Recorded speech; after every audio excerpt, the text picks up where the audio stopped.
Bowdern is about to become a key figure in the frightening real-life drama that inspired The Exorcist. The thrashing, cursing boy seems to have the mark of the devil on him. Bowdern, a former army chaplain, will once again go to war.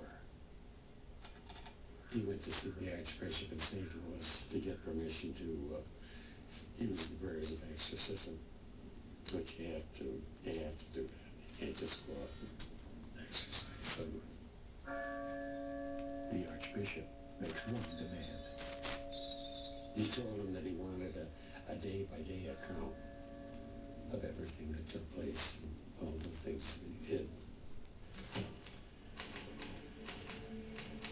Father Bowdern appoints Father Bishop as his assistant.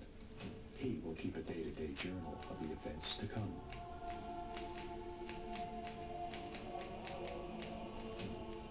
Bowdern must now learn the steps of this strange and seldom used rite.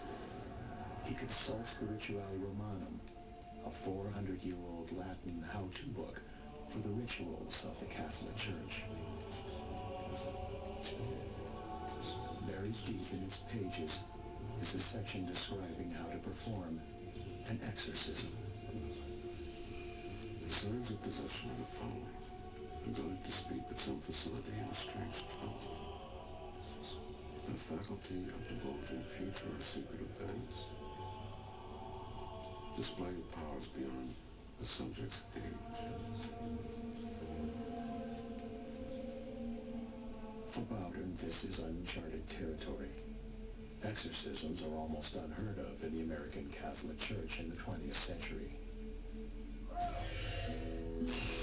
In Catholic Spain, the Church still occasionally permits exorcisms. Among the exorcists is Father Jose Fortea, a parish priest.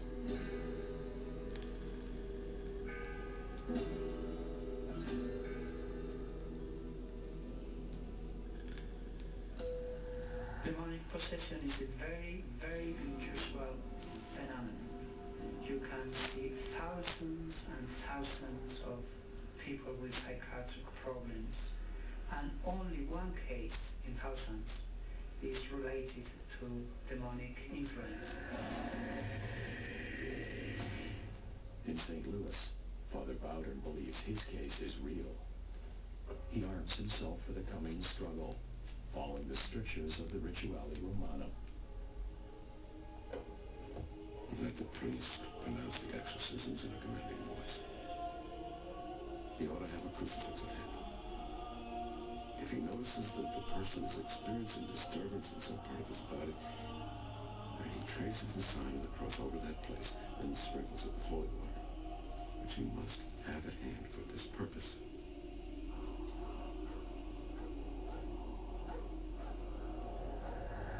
Bowdern and Bishop return to Richard's room, ready now to do battle with the devil.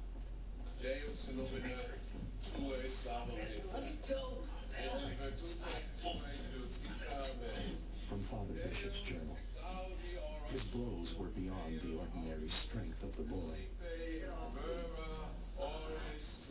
Get away from me.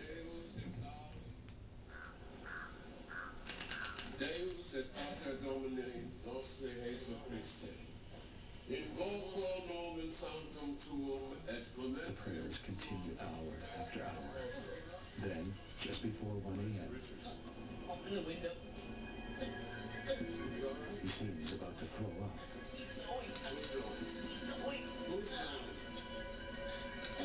What's happening? From the journal, in a moment he was normal. The whole family knelt around the bed and said prayers of thanksgiving. For Father Bowdern, it looks like a triumph of good over evil. From the Rituale Romanum, a warning. Sometimes the devil will leave the possessed person in peace to make it appear that he's departed. The exorcist must be on his guard, lest he fall into this trap. Mom. Mom. It's 2 a.m. Mom. Father Bowdern has been gone for an hour.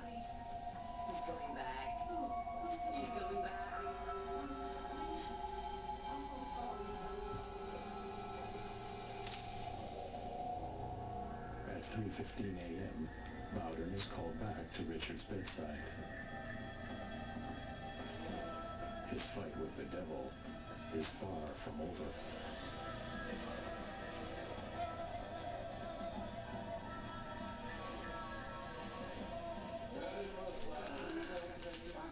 Sunday, March 20th. From the Journal. Richard went into his tantrum at 8:15 p.m. with more violence than on any previous occasion. It looks like the work of the devil, but on a purely medical level, there could be another explanation. The one thing that Richard might have had, besides being a prankster, the one medical condition he could have had could have been temporal lobe seizure. It's a form of epilepsy, chronic seizures caused by malfunctions in the brain's electrical activity. Patients with temporal lobe seizure can experience hallucinations and delusions. They can experience hyper-religious thought and hyper-philosophical thought, and in rare instances, they can act out in a violent manner.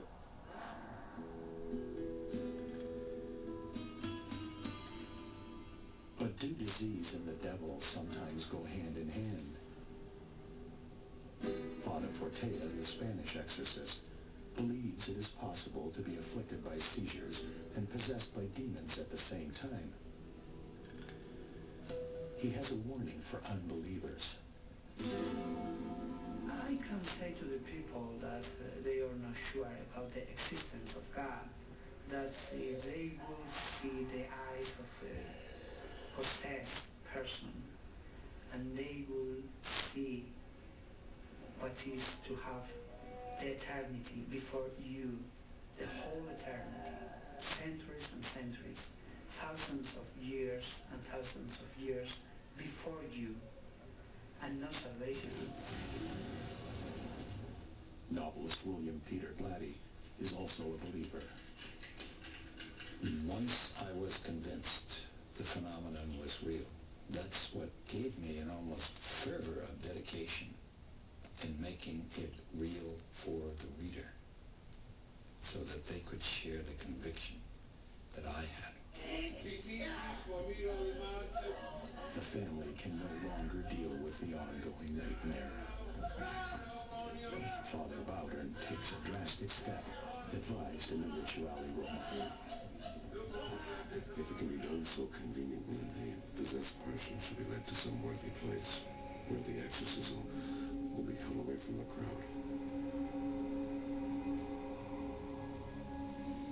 That worthy place is a Catholic hospital in St. Louis, run by the Alexian Brothers, an order of monks. Good morning, Father Bowden. Oh, yes, Father, we're expecting you. Just down this corridor to the left, room 26. Thank you.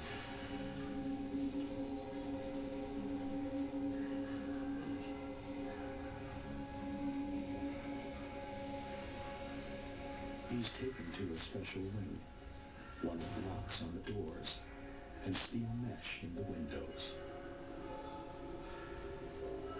Richard is the newest patient in the psychiatric ward. It's as if the devil is dragging him down into madness.